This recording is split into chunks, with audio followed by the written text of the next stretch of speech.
Hello everyone, welcome back. You're watching WION World is One. This is World DNA, the show that gets you ahead of the rest. I'm Shivan Charna.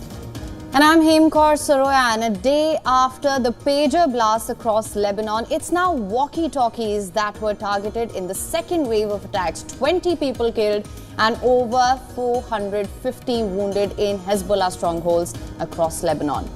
Are we seeing a new era of war? We will bring you all the updates on this on the show today. Also on World DNA, as the war in Ukraine rages on, Russian President Vladimir Putin has proposed plans to significantly boost its defenses. Says the Russian army will become the second largest after China. We'll get you all the details on that front as well. Let's get you started with the headlines. This is World DNA.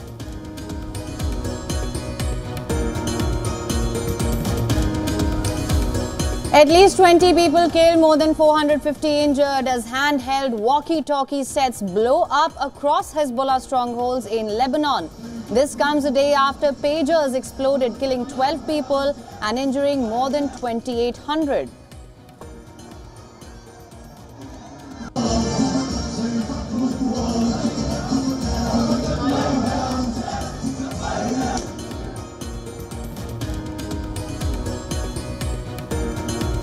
The International Brotherhood of Teamsters, one of the largest and most influential US labor unions, declines to make a presidential endorsement for the 2024 elections, breaking with tradition of backing Democratic candidates.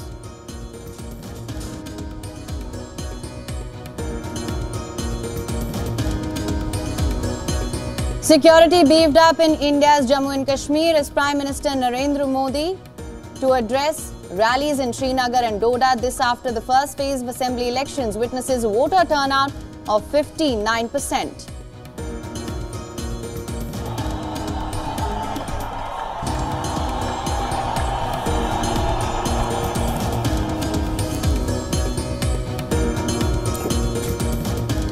Campaigning draws to a close in the landmark presidential election in Sri Lanka. Voting is to be held on the 21st of September.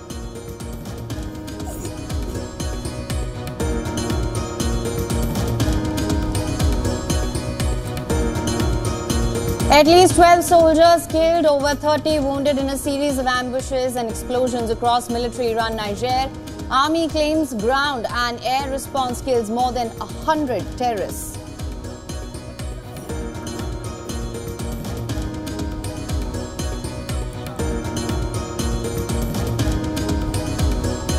India's Union Cabinet clears new moon mission. Chandrayaan-4 approves development of the Venus Orbiter mission to explore and study the Earth's closest planet.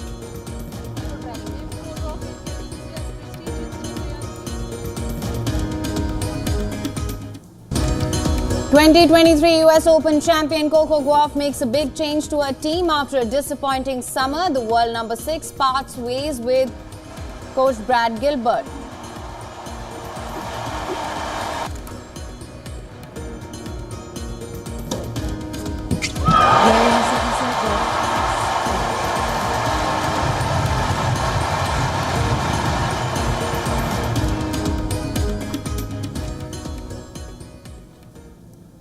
Our top story this morning, Shivan. First it was pagers and now it's walkie-talkies. A second wave of device explosions killed 20 people, wounded more than 450 others on Wednesday in Hezbollah strongholds in Lebanon. Hezbollah was still coming to terms with what happened on Tuesday, and then there were more blasts the following day. Of course, it stoked fears of an all-out war with Israel. Lebanon's health ministry in a statement said that the explosions targeted walkie-talkies used by the Hezbollah members.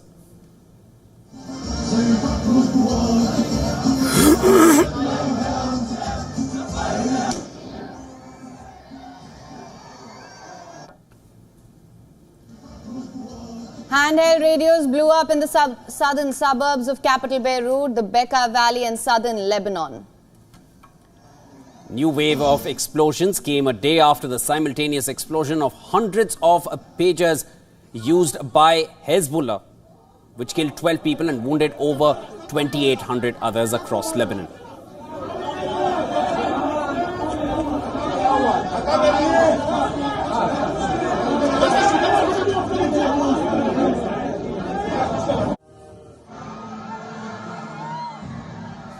Some of the blasts took place during funerals for some of the people who were killed on Tuesday.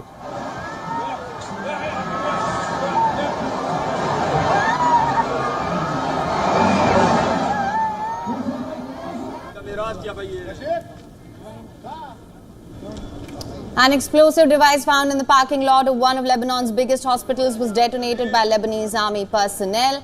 After the blasts now, Lebanese personnel are scared of using battery devices altogether.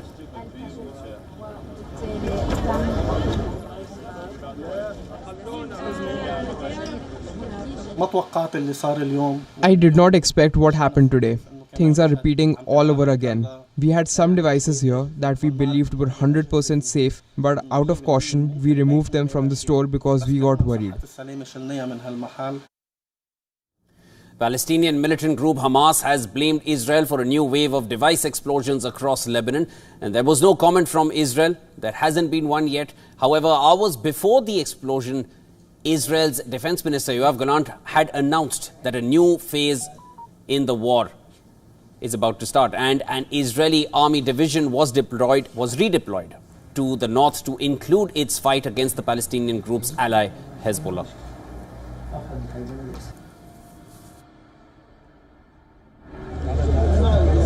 I believe that we are at the start of a new phase in the war. We must remain consistent over time. This war requires great courage, determination and perseverance. Amid mounting tensions with the Hezbollah, Israeli Army Chief General Herzi Halevi visited Israel's northern command on Wednesday. Halevi told the commanders that Israel still has many capabilities that it has not yet activated.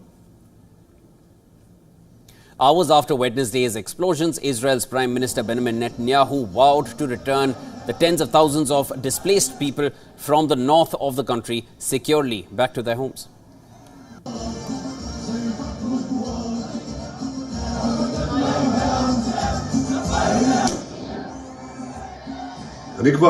I have already said we will safely return the residents of the north to their homes, and that is exactly what we will do.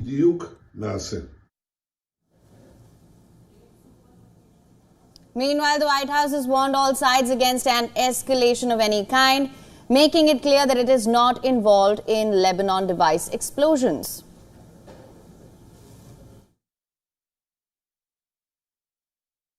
What I can tell you is we were not involved in yesterday's incidents or today's in any way, and I don't have anything more to share. For more on this, we're now being joined by Adrian Calamel, fellow at Arabian Peninsula Institute, terrorism and Middle Eastern scholar. Sir, thank you so much for joining us. Always a pleasure to have you on World DNA. Now, sir, I want to begin by asking you, of course, we first saw the wave of pager explosions. Now we are seeing walkie-talkies. These are essentially devices that are in the pockets of Hezbollah personnel. Lebanon is still grasping, was still grasping with the pager blast. Now this has happened. How do you assess this? How does an attack of this nature even get carried out?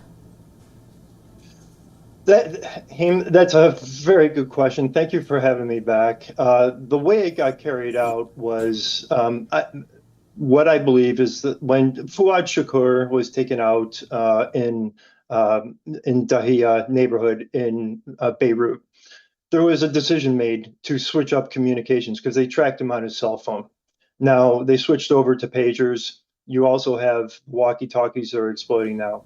So what happened is some point, somewhere, Israel was able to get into the supply chain and create shaped charges in this closed network of Hezbollah pagers that were sent out to thousands of cadres within Beirut. So what we saw yesterday was, thousands of them going off, injuring thousands, and also it was, if you look at the after action report, this is going to be an amazing intelligence gathering opportunity for the Israelis, because Hezbollah has openly admitted that these were only distributed to Hezbollah members. So eyes are on the hospitals, eyes are on who's coming in, and they can map out who's Hezbollah, who isn't, where they sit, what their condition is, etc.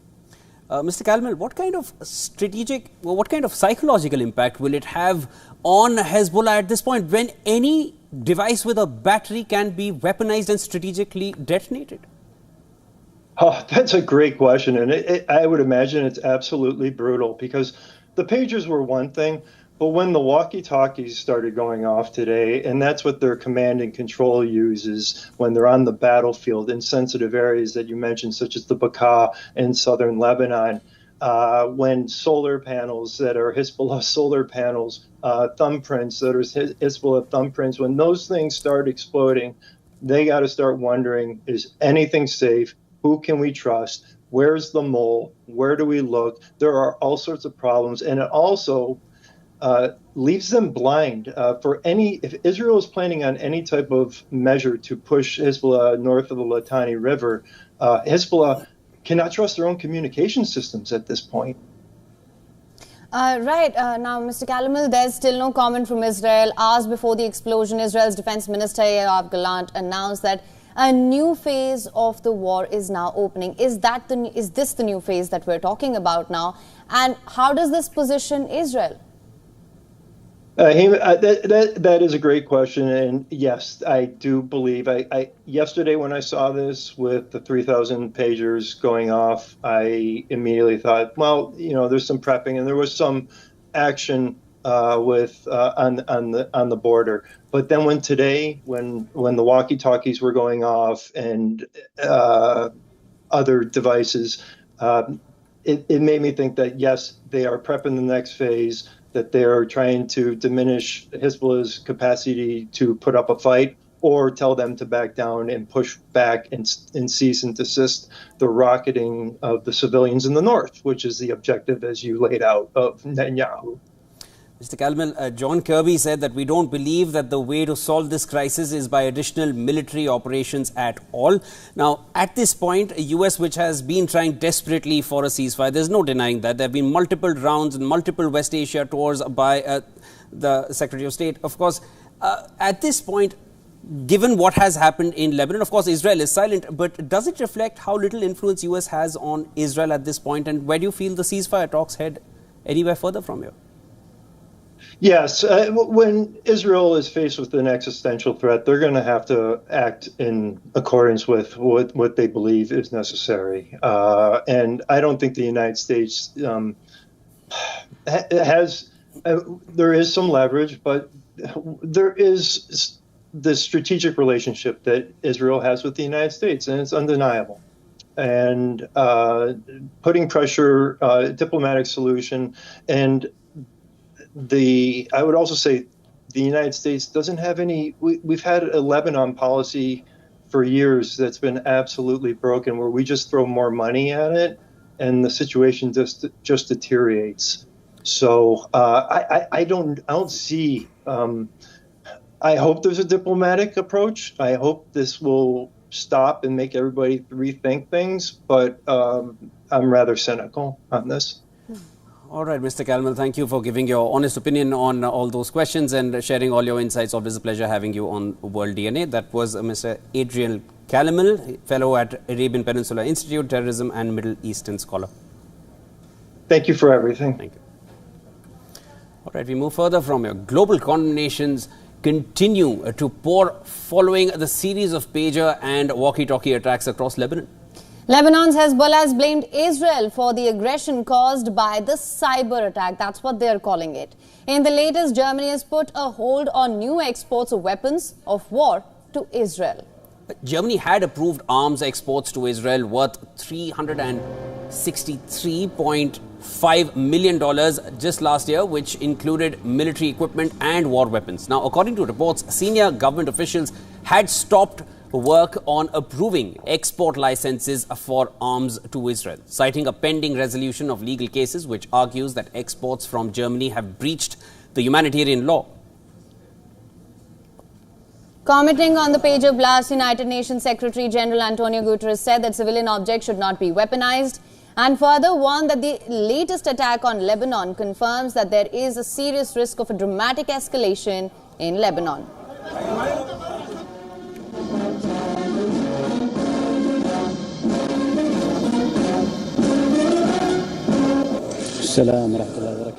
Saudi Arabia has also condemned what it calls the crimes of Israeli occupation against Palestinian people.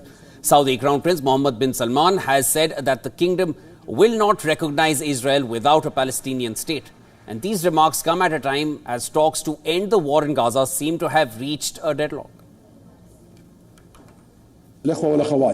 Brothers and sisters, the Palestinian cause is at the forefront of your country's affairs. We renew the kingdom's rejection and strong condemnation of the crimes of the Israeli occupation authority against the Palestinian people, ignoring international and humanitarian law in a new and bitter chapter of suffering. The kingdom will not stop its tireless work towards the establishment of an independent Palestinian state with East Jerusalem as its capital. And we affirm that the kingdom will not establish diplomatic relations with Israel without that.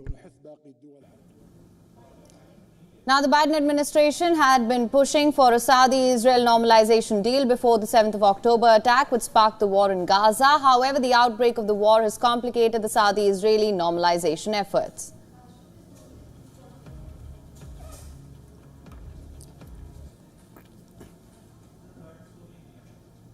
Amid the rising tensions between Russia and the West, Moscow is hinting at conducting a nuclear test. Our next story explains what would happen if Russia decides to go ahead with the test of a weapon for mass destruction. Take a look at this report.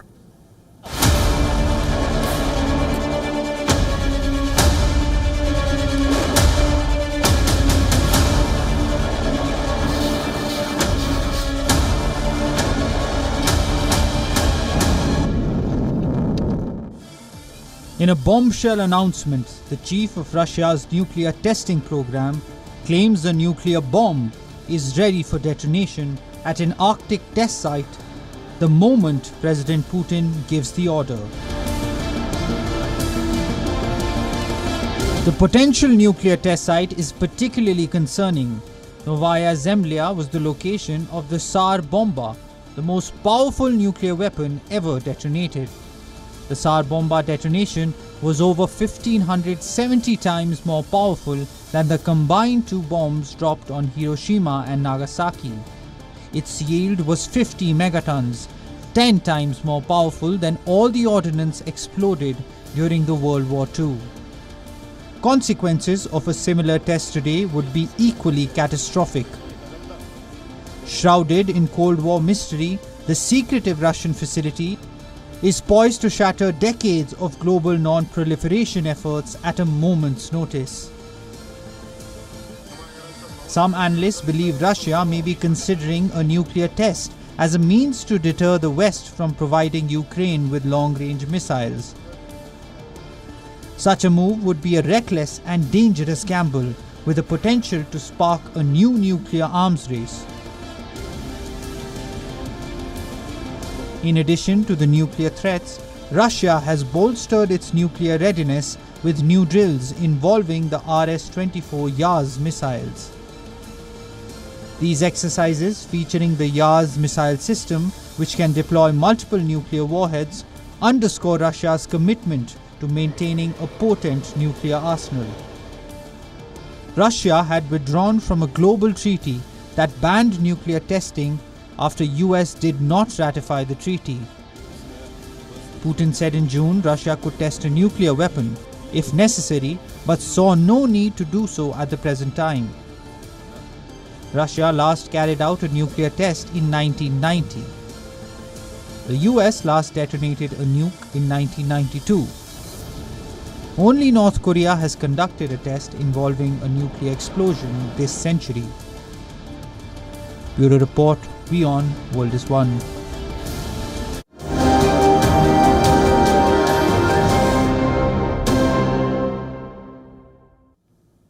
All right, shifting focus to the US as the race to the White House heats up between Republican Donald Trump and Vice President Kamala Harris. The Teamsters Union has decided not to back any of the two presidential candidates. And this for the first time in almost 3 decades. It's a major blow to Vice President Kamala Harris, as the union has a tradition of backing Democratic White House.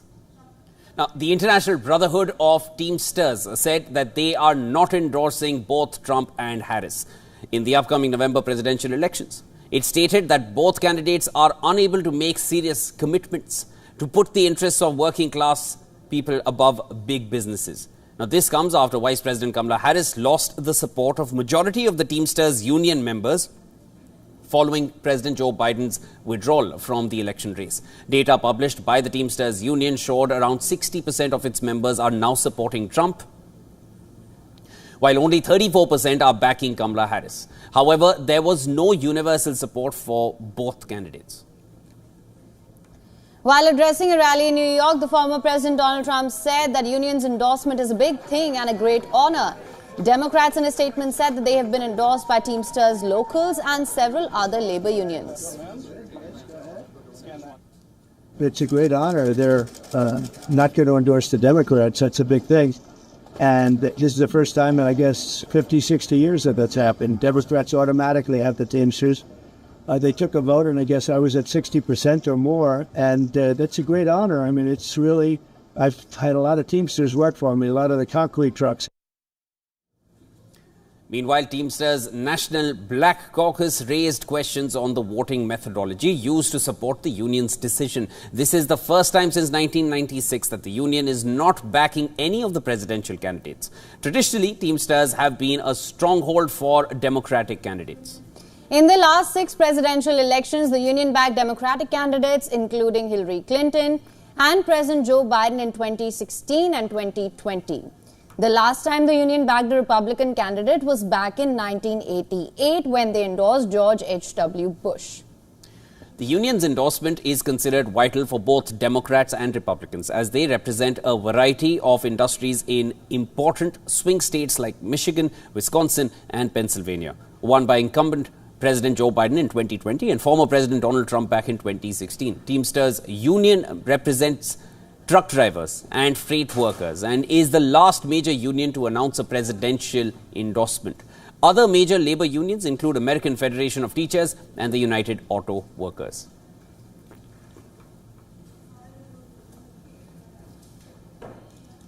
And Iran has released the daughter of a former Iranian president after 2 years behind bars, as per local media reports. 61-year-old Faize Hashemi was arrested in September 2022 for allegedly inciting people to get involved in the protests sparked by the death of Mahsa Amini. Now, Amini had died while in detention for an alleged breach of Iran's strict dress code for women. Faize, the daughter of former President Akbar Hashemi, was being held in Tehran's Evin prison.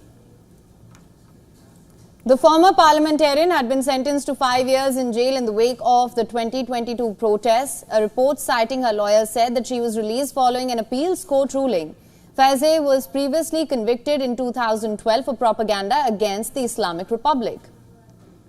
Her father served as Iran's president from 1989 to 1997 and was known for advocating better relations with the West.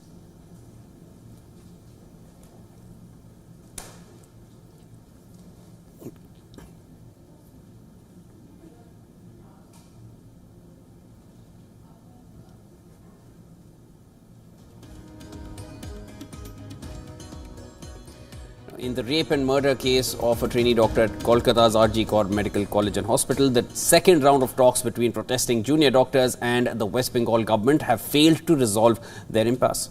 Now, the junior doctors have said their cease work protest will continue as they have received only verbal assurances on their demands.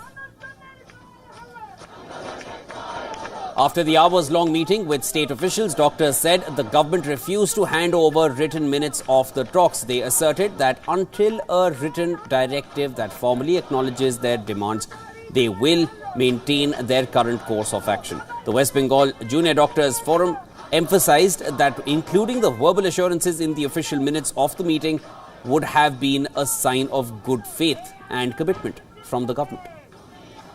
The demonstration before the Swasthya Bhavan has been ongoing for the past 9 days. At a stretch, the fresh round of talks came 2 days after a meeting with Chief Minister Mamata Banerjee, following which the government removed Kolkata Police Commissioner Vineet Goyal and senior health department officials. The doctors then asked for another meeting with the state government over unfulfilled demands, including security in hospitals.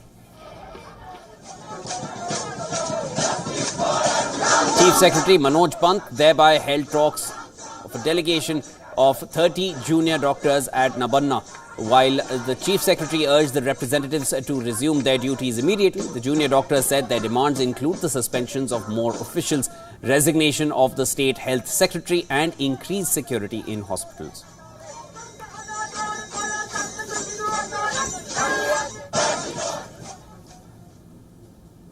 And with that, it's time now for a short break.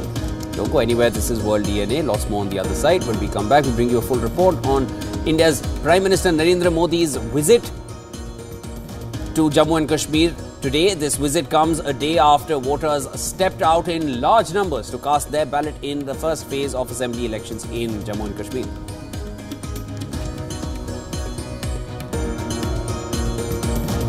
Russian President Vladimir Putin has announced a boost to Moscow's army to 1.5 million active soldiers, and this move would make the Russian army the second largest in the world by active troop size. We'll get you all the details of this on the other side. Stay tuned.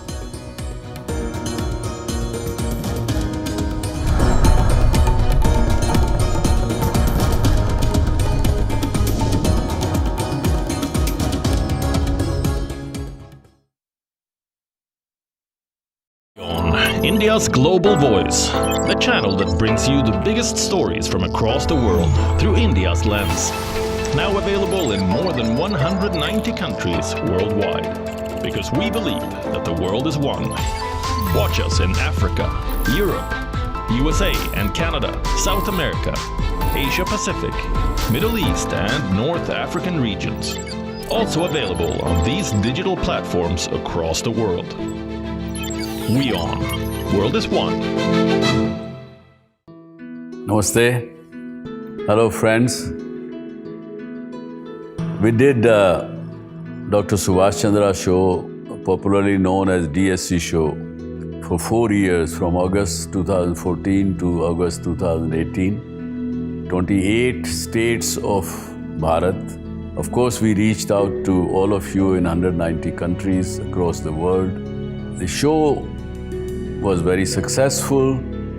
Each episode was being watched by almost 25 million people every week. For past 6 years, the demand of the show has never died down. People write to us, people ask for the show to restart again. Hence, we are beginning the show once again on All Z Network, also on WION, which is the global network channel from India. Again, thank you for your love and affection. See you soon at Subhash Chandra Show.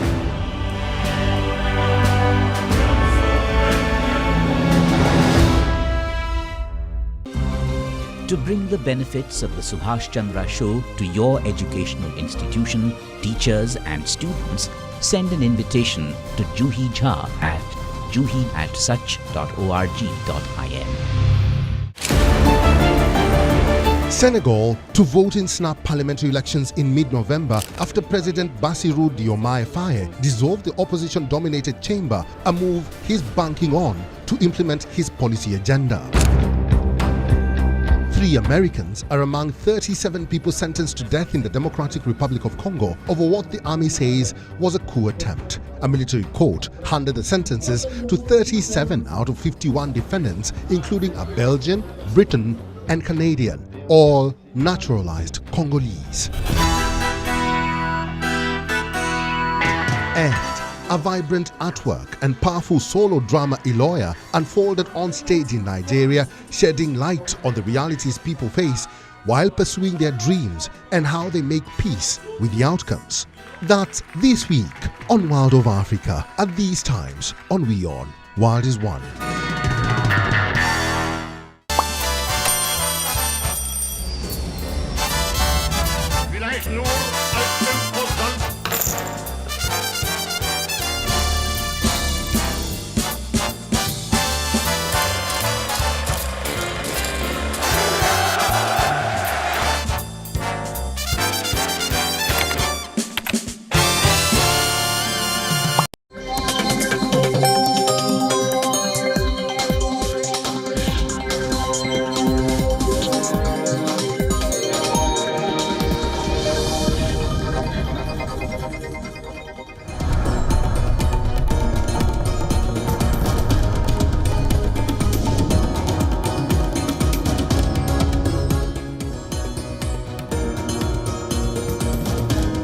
Welcome back to World DNA. Thank you so much for staying with us. We've lots lined up for you on this side of the show as well. Let's get started with the headlines first.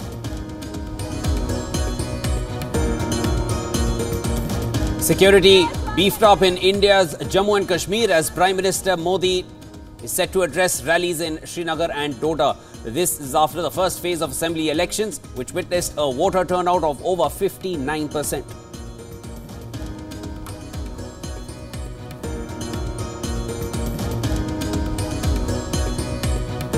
At least 20 people killed, more than 450 injured as handheld walkie-talkie sets blow up across Hezbollah strongholds in Lebanon.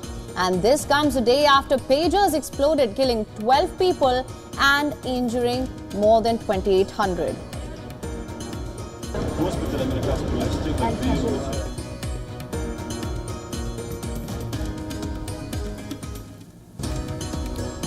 The International Brotherhood of Teamsters, one of the largest and most influential US labor unions, declined to make a presidential endorsement for the 2024 elections, breaking with tradition of backing Democratic candidates.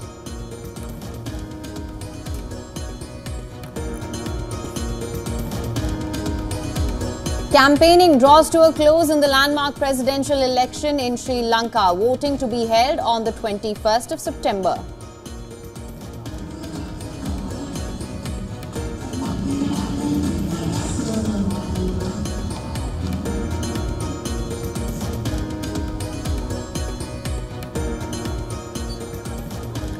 At least 12 soldiers killed and over 30 wounded in a series of ambushes and explosions across military-run Niger. Army claims ground and air response kills more than 100 terrorists.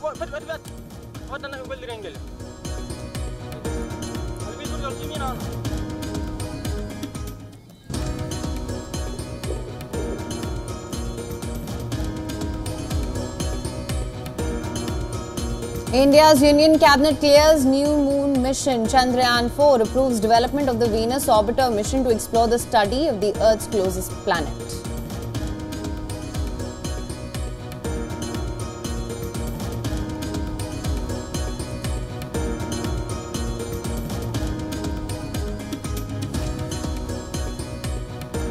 '23 US Open champion Coco Gauff makes a big change to her team after a disappointing summer. The world number 6 parts ways with coach Brad Gilbert.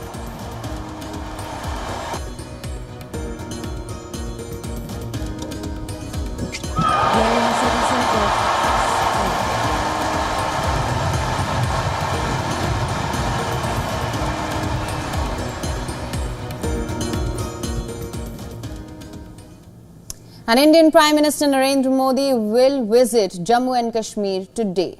Security has been beefed up for the visit, which includes an election rally in Srinagar in the Kashmir Valley. This visit comes a day after voters stepped out in large numbers to cast their ballot in the first phase of assembly elections. A voter turnout of more than 59% of voters, of course, this has been recorded.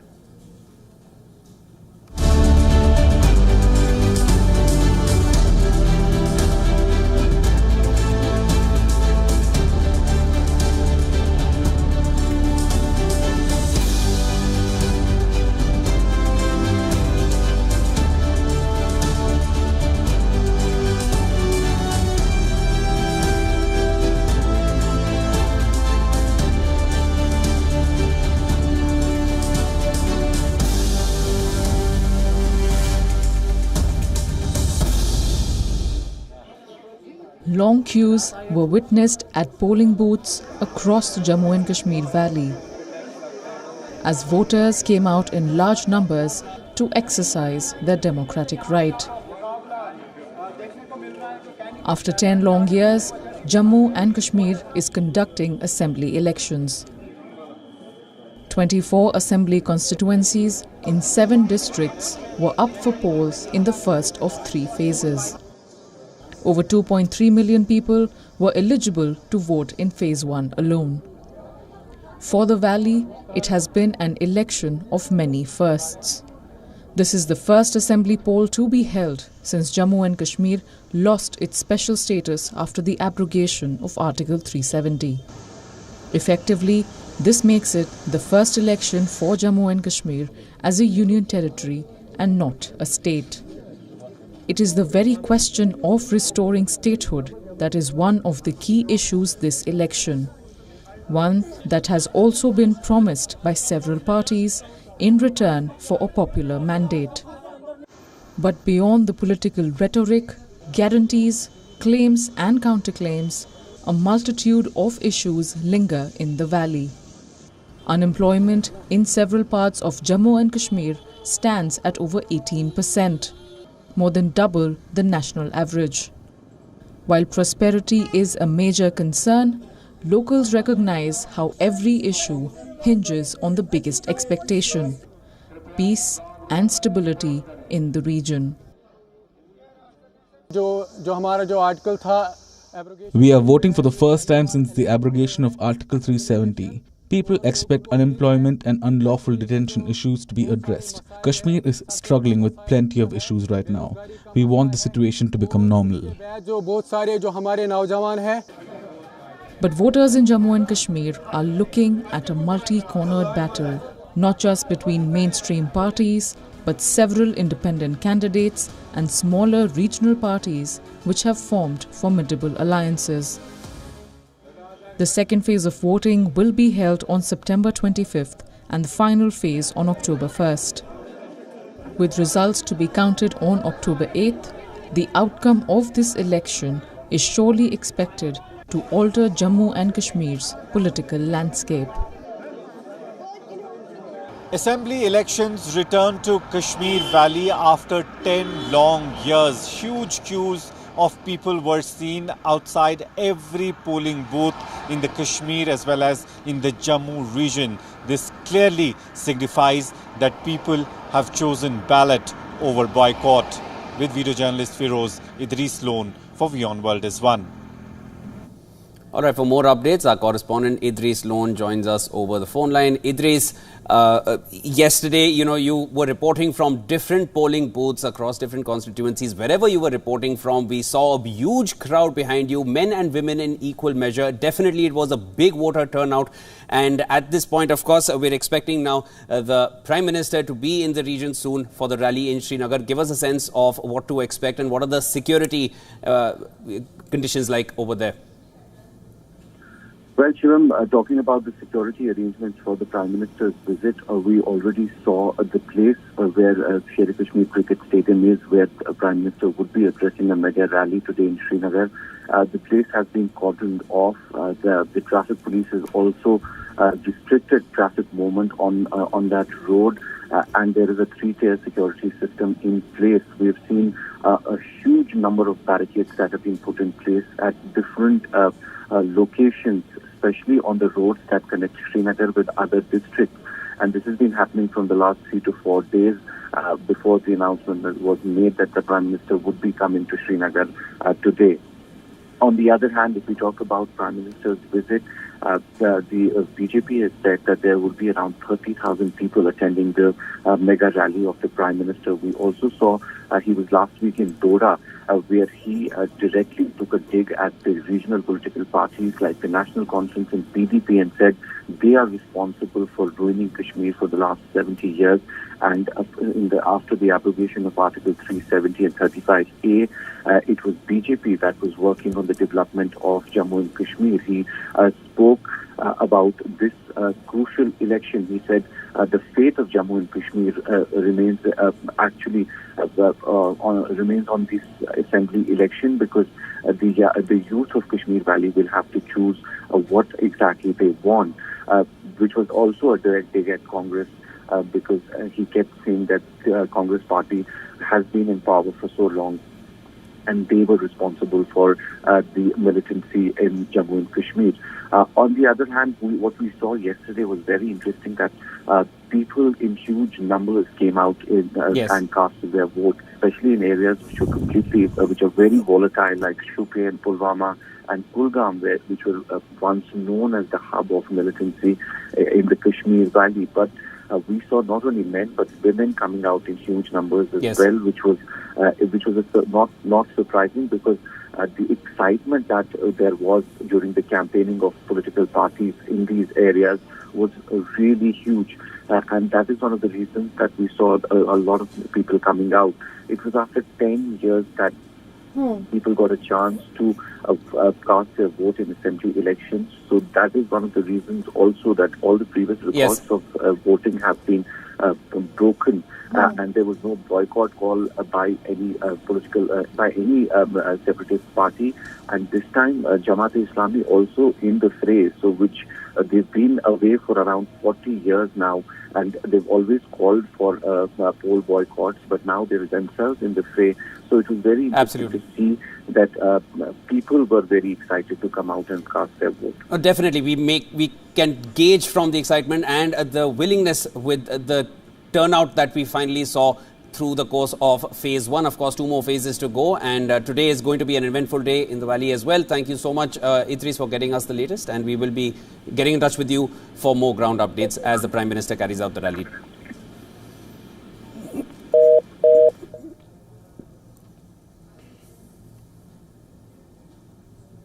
All right, shifting our focus now, Russian President Vladimir Putin has announced a program to re-equip its army and navy. The troops will now receive samples of modern high-precision weapons and armoured vehicles. This comes just a day after he ordered to boost Moscow's army to 1.5 million active soldiers. Boosting the number of active troops by 180,000 soldiers, this move would make the Russian army the second largest in the world by active troop size. Now, this is the third time Putin has ordered a troop boost since its invasion in February 2022.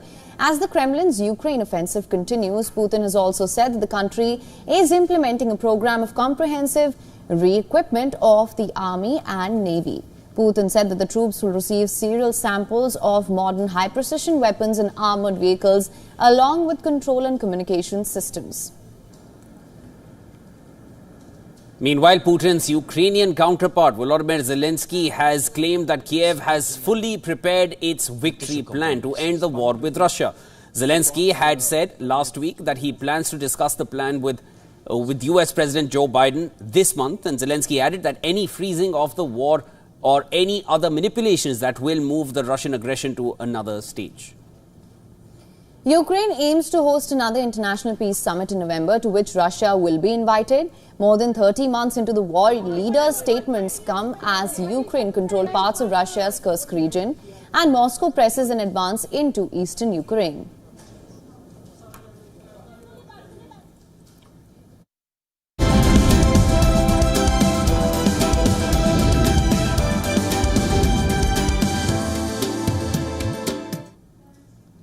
All right, next up, let's take a quick look at what's happening in technology, beginning with FBI Director Christopher Wray. While speaking at a cybersecurity conference in Washington, he announced that US law enforcement has disrupted a second major Chinese hacking group nicknamed Flax Typhoon.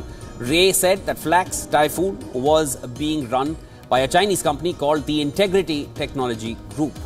The Chinese company, posing as an IT firm, collected intelligence and spied on innocent victims on behalf of the Chinese government security agencies. Meanwhile, the same hacking group was also accused of targeting dozens of organizations in Taiwan, including universities, state agencies, electronics manufacturers, and religious organizations.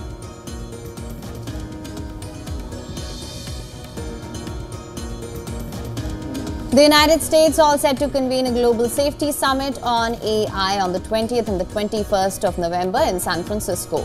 U.S. Commerce Secretary Gina Raimondo and Secretary of State Antony Blinken will be hosting the first meeting of the International Network of AI Safety Institutes. The AI Safety Summit's network members include Australia, Canada, the European Union, France, Japan, Kenya, South Korea, Singapore, Britain, and the United States. The San Francisco meeting will include technical experts from each member's AI Safety Institute or equivalent government-backed scientific office to discuss priority work areas and advance global collaboration and knowledge sharing on AI safety.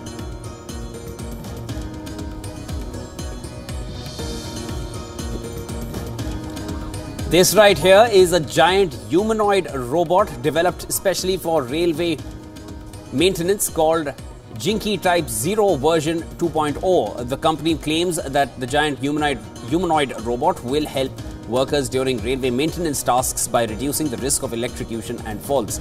Currently on display at the Japan Robot Week, Railway workers can control the robot via VR helmets and a remote control. It can also carry objects as heavy as 40 kilograms, and the developers are hoping to see the robot widely used in areas such as civil engineering and road construction in the future.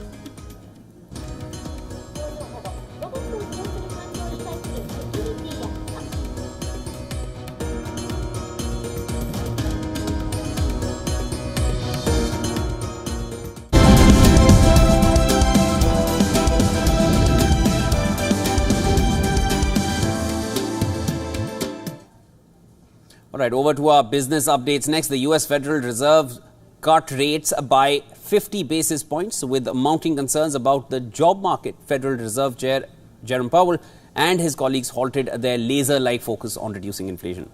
Now, the half-point cut reflects an effort to manage the shifting balance of risks at a potential crossroads for the economy.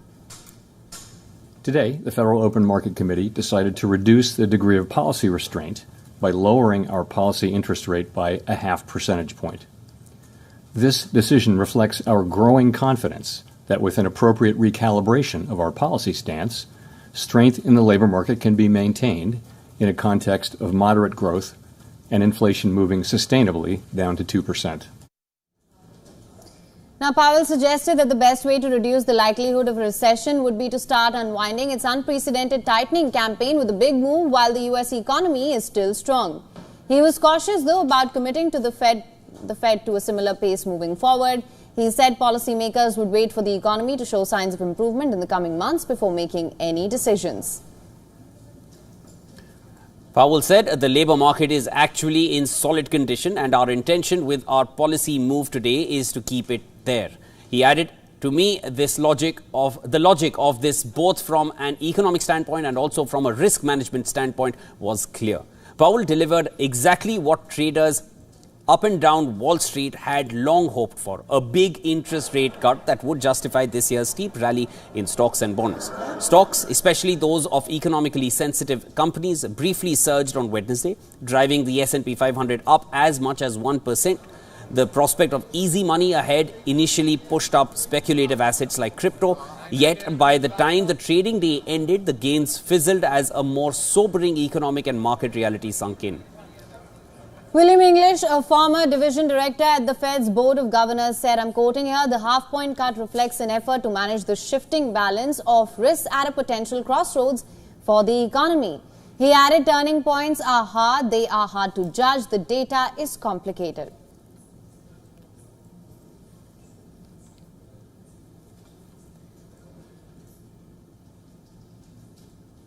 Now, humans have waged wars for power, resources and riches. But the next big flashpoint in geopolitical tensions could be a commodity that is abundantly available, for now at least. Take a look at our next report to find out more.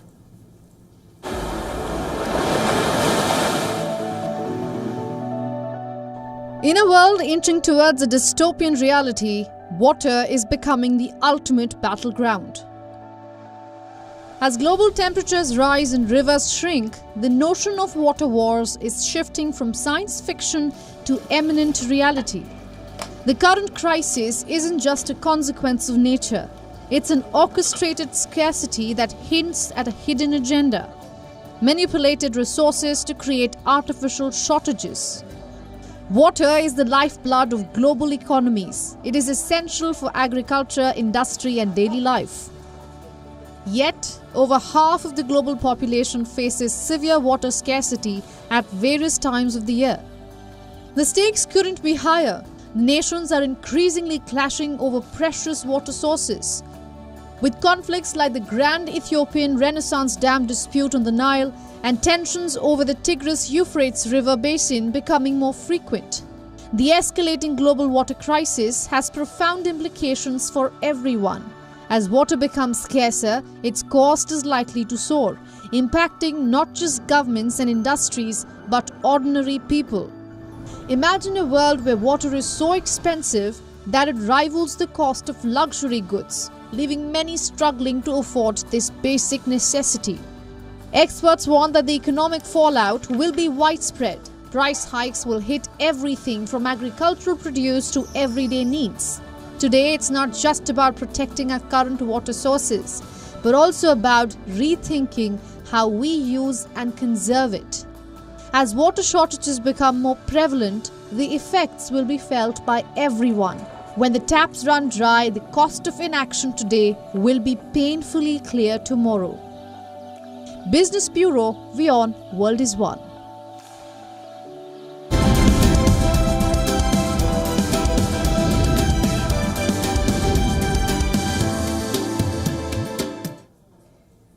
Let's now take a look at what's making news in the world of sport. Manchester champions travelled to the Etihad Stadium for the rematch of the 2023 final, which was won by City.